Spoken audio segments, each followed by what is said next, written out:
Good morning, friends.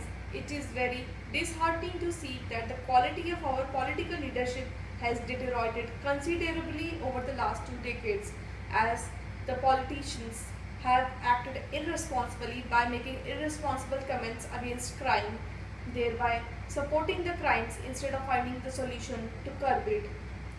There are various instances where we see that the politicians have made outrageous comments against the incidents of crime, especially against women.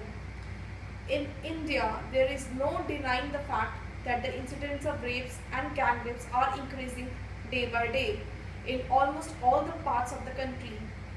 There are some politicians who, instead of finding the solution to reduce rape cases, blame girls for wearing less clothes or for going out late in evenings. Some of the politicians even commented that boys are boys and they make mistakes.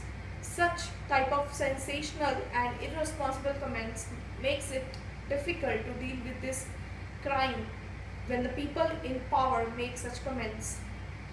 Such comments also show that these politicians not only support such crimes but they also encourage such crimes. I believe whosoever supports crime is also a criminal in our country and he should definitely be debarred from contesting elections.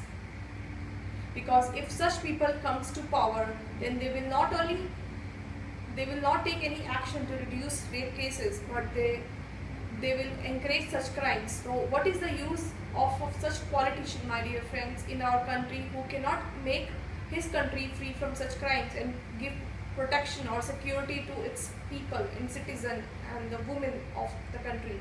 Thank you.